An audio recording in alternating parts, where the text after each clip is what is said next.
Eu sou Mário Persona e essas são as respostas que eu dei aos que me perguntaram sobre a Bíblia. Você escreveu dizendo que discorda de algo que eu escrevi. Até aí tudo bem. Quando eu mencionei que as profecias que falam da volta de Israel à sua terra, a terra da Palestina ali, ainda não teriam se cumprido. A verdade é que a volta que a história atual, a história contemporânea registra dos judeus em 1948 e que você acredita ser o cumprimento profético, cumprimento das profecias da volta de Israel à sua terra, não é a mesma volta que a Bíblia menciona nas várias profecias. Sim, a profecia bíblica mostra que Israel deveria voltar à sua terra depois de séculos de exílio. Sim, a profecia bíblica fala isso. Mas o que aconteceu em 1948 não é a mesma coisa. A volta da qual as profecias falam ainda está para se realizar. E quando isso acontecer, será um Israel convertido a Deus e reconhecendo o seu Messias. Esse Israel é que irá voltar a habitar na terra prometida, logo antes da inauguração do reino milenial de Cristo. Vamos examinar as principais passagens usadas por pessoas que tentam provar que a profecia bíblica já teria se realizado com a volta de Israel em 1948. Não.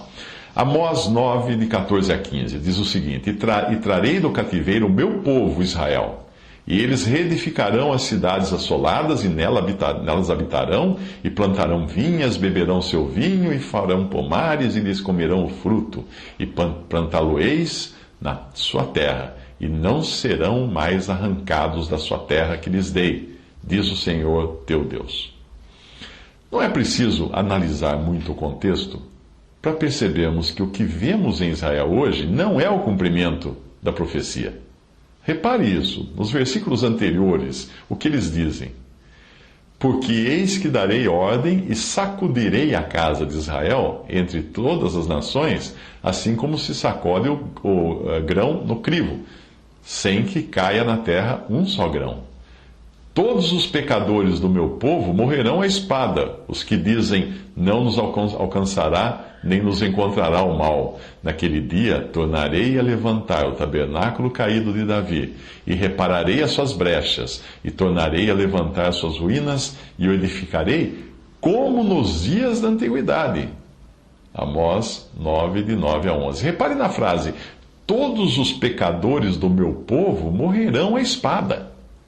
A palavra de Deus está se referindo aos que pertencem ao povo de Deus, porém são rebeldes. Ou seja, exatamente esse povo que retornou à terra em 1948. E lá permanece até hoje. Um povo rebelde e ainda culpado de ter rejeitado e crucificado o seu Messias. E não o povo que é descrito na profecia, que fala de um tempo quando o Senhor voltará para estabelecer o seu reino de 1000 anos. Aí sim, o verdadeiro Israel, o remanescente de judeus fiéis, que se converterá após o arrebatamento da igreja, será estabelecido em sua terra para nunca mais sair. Aí sim, reedificarão as cidades assoladas, habitarão nelas, plantarão vinhas, e não serão mais arrancados da sua terra que lhes dei, como diz a profecia. Um conhecimento amplo da profecia revela que a terra de Israel será ainda assolada por guerras e finalmente pelo rei do norte, que a devastará antes de ser destruído pelo Senhor. É essa terra devastada que será reconstruída no final, não a atual, a que está lá do jeito que está. Outra profecia muito usada como prova, entre aspas, de que Israel já voltou segundo o previsto na Bíblia, é o capítulo 37 de Ezequiel, que fala do vale cheio de ossos secos que voltam à vida. O versículo 11 deixa claro não se tratar do que existe hoje ali em Israel, não é aquilo. Veja a passagem. Então me disse, filho do homem, estes ossos são toda a casa de Israel. Ezequiel 37, 11. O povo que hoje habita a Palestina não é formado por toda a casa de Israel. Ele é formado pelas tribos de Judá e Benjamim, enquanto as 10 outras tribos estão dispersas, ninguém nem sabe onde estão. A divisão ocorrida nos tempos de Jeroboão ainda permanece. No Antigo Testamento, Deus faz distinção entre Israel, as 10 tribos, e Judá, que é Judá e Benjamim, que permaneceram em Jerusalém.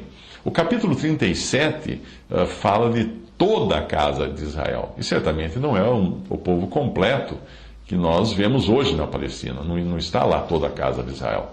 Basta ver os últimos versículos do capítulo que falam de Deus fazer de todas as tribos uma nação na terra, congregada de todas as partes, fazendo com que um rei será rei de todos eles, e nunca mais serão duas nações, nunca mais para o futuro se dividirão em dois reinos. Basta você ver essas passagens. Acaso é isto que você vê em Israel hoje, com o seu povo rebelde e alheio ao Messias, e a maior parte dos israelitas ainda espalhada pelo mundo, e nem sabendo que são israelitas, uma coisa que os anjos no final irão identificar e trazer de volta para Israel? Você acha que é isso que está lá? Como alguém poderia tentar identificar o povo que ali está com aquele do qual a profecia fala? Veja o que diz a profecia aí: o meu servo Davi será rei sobre eles, e todos eles terão um só pastor, e andarão nos meus juízos, e guardarão os meus estatutos, e os observarão. Ora, os judeus que hoje vivem na Palestina condenaram o verdadeiro Davi à morte, e ainda não se arrependeram disso. E o capítulo termina: e os gentios saberão que eu sou o Senhor, que santifico a Israel, quando estiver meu santuário no meio deles para sempre. Ora, tudo o que existe hoje no local do templo não é o santuário ou o templo de Deus, mas é uma mesquita muçulmana. Outra profecia que se tenta aplicar ao retorno de Israel à terra em 1948 é Isaías 66. Veja o que diz: antes que estivesse de parto, deu à luz. Antes que lhe viessem as dores, deu à luz um menino. Quem jamais ouviu esta coisa? Quem viu coisas semelhantes? Poder-se-ia fazer nascer uma terra num só dia? Nasceria uma nação de uma só vez? Mas Sião esteve de parto e já deu à luz seus filhos. Isaías 66, de 7 a 8. Por ter sido o atual Estado de Israel fundado por decreto, ou seja, em um dia, tenta-se aplicar essa profecia ao que ocorreu em 1948. Mas basta você ler o restante do capítulo para perceber que a profecia está falando do estabelecimento de Judá em obediência e santificação em sua terra depois da grande tribulação, quando Cristo voltar, então, para estabelecer o seu reino. Então as outras tribos também serão juntadas a Judá e Benjamim, para que todo o povo de Israel esteja completo. O estabelecimento de Israel em sua terra será uma obra de Deus, não das Nações Unidas ou da Liga das Nações, e será algo definitivo.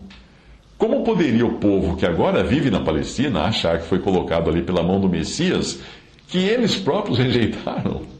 Pergunte a qualquer judeu se ele acredita que foi Jesus quem os levou de volta à terra, e é melhor se sair de perto para não escutar a resposta que ele vai dar a você. Outra passagem usada como argumento de que a volta de Israel à terra em 1948 foi profética é Jeremias 16. Portanto, eis que dias vêm, diz o Senhor, em que nunca mais se dirá: vive o Senhor que fez subir os filhos de Israel da terra do Egito. Mas se dirá: vive o Senhor que fez subir os filhos de Israel da terra do norte e de todas as terras para onde os tinha lançado, porque eu os farei voltar à sua terra, a qual dei a seus pais. Jeremias 16, 14 a 15. Fica fácil entender esse capítulo se nós lermos o capítulo posterior, que fala do espírito daqueles que herdarão a terra, em contraste com aqueles que Deus rejeitará. Diz assim: se vós diligentemente me ouvirdes, diz o Senhor, não introduzindo cargas pelas portas dessa cidade no dia de sábado, e santificardes o dia de sábado, não fazendo nele obra alguma, então entrarão pelas portas dessa cidade reis e príncipes que se assentem sobre o trono de Davi, andando em carros e em cavalos, e eles e seus príncipes, os homens de Judá e os moradores de Jerusalém, e esta cidade será habitada para sempre. Jeremias 17, 24 e 25. Acaso é esta a disposição de coração daqueles que habitam o atual Estado de Israel? Longe disso. Em suas bocas ainda ecoa a frase de Lucas 19, 14: não queremos que este reine sobre nós. E ainda ecoa a sentença que eles próprios proferiram contra si mesmos quando crucificaram o Cristo. O seu sangue caia sobre nós e sobre nossos filhos. Os próprios judeus declarar essa maldição contra eles próprios. E veja aí 2000 anos de história mostrando isso. Mateus 27 e 25. Mais uma profecia que se tenta provar já ter se cumprido com a fundação do Estado de Israel em 1948 é Ezequiel 34, de 11 a 15. Diz assim: porque assim diz o Senhor Deus, eis que eu mesmo, procurarei pelas minhas ovelhas e as buscarei, como o pastor busca o seu rebanho no dia em que está no meio das suas ovelhas dispersas. Assim buscarei as minhas ovelhas e livrá-las-ei de todos os lugares por onde andam espalhadas, no dia nublado e de escuridão, e tirá-las-ei dos povos, e as congregarei dos países, e as trarei à sua própria terra, e as apacentarei nos montes de Israel, junto aos rios, em todas as habitações da terra. Em bons pastos as apacentarei, e nos altos montes de Israel será o seu aprisco. Ali se deitarão num bom redil, e pastarão em pastos gordos nos montes de Israel. Eu mesmo apacentarei as minhas ovelhas, e eu as farei repousar, diz o Senhor Deus. Seria muita ingenuidade achar que o Senhor rejeitado, que foi rejeitado e morto pelos judeus, traria o seu rebanho disperso, em rebelião, ainda rebeldes, e os colocaria nessa condição de rebeldia na terra prometida e os apacentaria em bons pastos, num bom redil, em pastos gordos nos montes de Israel, sem antes castigá-los e peneirar dentre eles o vil. Quer dizer que o Senhor, o bom pastor, está hoje apacentando Israel e eles nem sequer sabem disso? A continuação da passagem profética diz: suscitarei sobre elas, sobre as ovelhas, um só pastor, e ele as apacentará. O meu servo Davi é que as apacentará. Ele lhes servirá de pastor. Versículo 23, esse. Esse um só pastor, quem é? Jesus, o Messias, que permanece hoje rejeitado e até hostilizado pelos judeus. Pergunte a um judeu quem ele acha que é Jesus, e ele lhe dirá que é o filho bastardo de Maria com um soldado romano. É isso que o judeu pensa de Jesus. A continuação da profecia traz coisas como: e farei com elas, com as ovelhas, uma aliança de paz e acabarei com as feras da terra. O que é uma clara alusão ao reino milenial de Cristo na terra e não a essa condição de instabilidade em que os judeus hoje se encontram, protegidos pelo dinheiro que guardam nos bancos norte-americanos e pelas armas e proteção que os Estados Unidos oferecem a eles. Outra profecia, Jeremias 31:10. Ouvi a palavra do Senhor, ó nações, e anunciai-a nas ilhas longínquas, e dizei: aquele que espalhou a Israel o congregará e o guardará como pastor ao seu rebanho. Mais uma vez, aqui é da volta de Cristo para reinar que a passagem está falando, a profecia está falando. Não da fundação do Estado de Israel em 1948. Basta você ver a sequência dos eventos que descreve todas as benesses do reino milenial de Cristo e de um povo em submissão ao seu Messias, o que hoje não é o caso. Alguns gostam de aplicar Levítico 26 como prova de realização da profecia, em virtude da extrema habilidade do moderno Israel nas suas guerras, muitas vezes subjugando seus inimigos, mesmo estando em uma aparente condição de inferioridade. Eu não chamaria de condição de inferioridade um país que anda sempre com um guarda-costas do tamanho de um guarda-roupa, como é os Estados Unidos, como são os Estados Unidos. Além de ter o maior acervo de mentes brilhantes da história, os judeus. Sim, eles são os mais inteligentes do mundo. Nós não devemos nos esquecer de que o ateu Einstein era judeu. Sim, ele era ateu, Einstein. Uma coisa que os judeus aprenderam com 2000 anos de exílio foi onde investir os seus esforços. Ou seja, em coisas fáceis de levar na hora da perseguição. Por isso você encontra tantos judeus intelectualmente superiores em ciências e artes, pois eles tradicionalmente investem em conhecimento. Na impossibilidade de se fugir de um país de mãos vazias, nada melhor para se levar na bagagem, para recomeçar, do que o cérebro. Levar conhecimento, não precisa carregar, não tem peso. Do ponto de vista material, os judeus também sempre foram grandes investidores em diamantes, uma riqueza de alto valor, porém pequeno peso, pequeno volume, fácil de carregar, dá para levar na aba das calças, na barra das calças, na aba do vestido.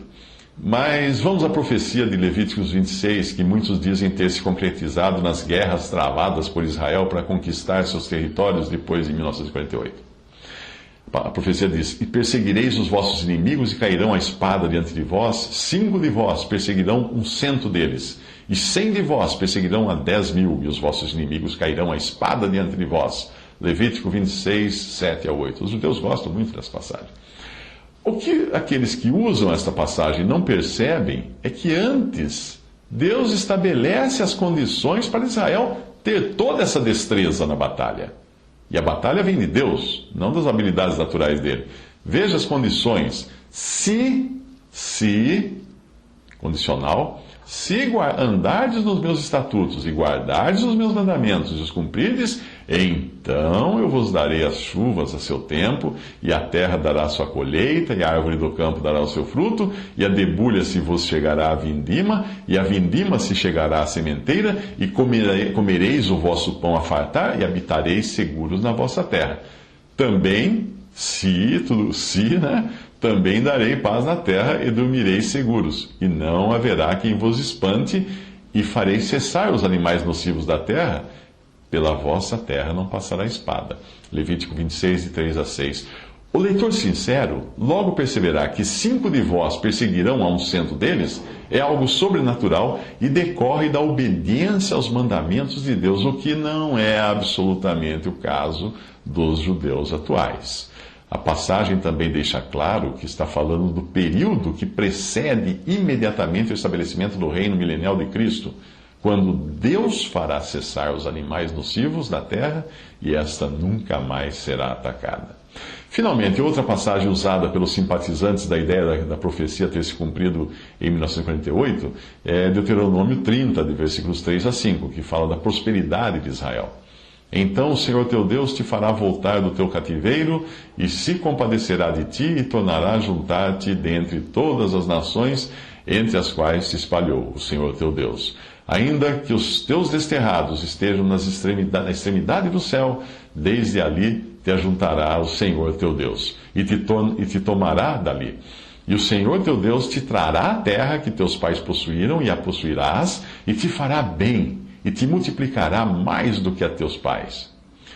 Mais uma vez, o leitor sincero da profecia, e que sabe dividir bem, repartir bem a palavra da verdade, não se deixará levar pelo oba-oba dos livros de sensacionalismo profético, dos sites e mistérios e profecias, e verá que a promessa é precedida de uma conversão real ao Senhor, porque diz assim: e te converteres ao Senhor teu Deus e deres ouvidos à sua voz. É isso que vem antes. E aí vem também os alertas condicionais. Quando deres ouvidos à voz do Senhor teu Deus, quando te converteres ao Senhor teu Deus com todo o teu coração e com toda a tua alma, Deuteronômio 30, versículo 10. Acaso você considera aquele povo que hoje forma o Estado de Israel convertido ao Senhor de todo o coração e de toda a alma? O mesmo povo que entregou Jesus à morte, entregou o Messias deles à morte, que cuspiu no rosto deles, que arrancou sua barba, que o coroou de espinho, que pregou suas mãos. Para finalizar, eu quero dizer que durante anos eu acreditei nessas passagens como se fossem o cumprimento das profecias de 1948. E eu usava até para evangelizar, usava essas passagens, tentando por meio delas provar às pessoas que a Bíblia estava se cumprindo. A intenção era boa, mas eu não entendia. A aplicação bíblica era incorreta. Muito do descrédito que as pessoas esclarecidas têm hoje pela Bíblia é porque os próprios cristãos utilizam a Bíblia sem sabedoria. Quantas vezes você ouviu algum pregador dizer que o Papa fulano de tal era o anticristo? Desde a história dos papas, cada um era o anticristo. Eu li um livro no final da Guerra Fria, que foi aquela condição existente entre o mundo ocidental e o mundo oriental, basicamente, né? Estados Unidos e Rússia. No final da Guerra Fria, eu li um livro e o autor desse livro jurava de pés juntos que o anticristo era Mikhail Gorbachev. Por quê? Porque a marca de nascença que ele tinha na cabeça, ele tinha uma marca na calva, né, na cabeça, ele dizia que aquela marca era a marca da besta. Outro autor daquela época, eu era louco por esses livros, perdia tempo e dinheiro comprando. Outro autor daquela época tentava provar por A mais B que o anticristo seria o rei da Espanha, Juan Carlos. Por quê? Por causa da particularidade da sua biografia, de algumas particularidades, né, da sua biografia, e principalmente por causa das suas iniciais, JC, que seriam as mesmas iniciais de Jesus Cristo. Olha onde a pessoa chega. O Código de Barras, que já foi a bola da vez na literatura evangélica daquela época, eu me lembro também, que era a marca da besta, o Código de Barra. Ninguém ia poder colocar um código de barra na mão ou na testa. Hoje, o código de barra, coitado, perdeu a vez e foi substituído pelos chips de identificação. Mais uma profetada que chegou aí, agora mais moderna, né? Autores, eu estou esperando a vez quando vão substituir os chips de identificação pelo Google, os óculos e o relógio da Google. Aquele que você tem que ter na mão, o relógio, e na testa, os óculos, né? Muito bem, autores de livros proféticos que citaram o código de barra correram para corrigir as novas edições dos seus livros. Antes da onda do chip, eu conheci um cristão que não comprava produtos que tivessem código de barra na embalagem. Estava começando ainda o código de barra. A maioria dos produtos não tinha. Há muito tempo eu não vejo esse irmão em Cristo. Eu acho até que ele pode ter morrido de fome, porque hoje você não compra nada que não tenha um código de barra na embalagem. Todas essas tentativas de interpretação da profecia bíblica, sem considerar o contexto e o cenário completo da profecia, causam mais mal do que bem ao testemunho de Cristo no mundo.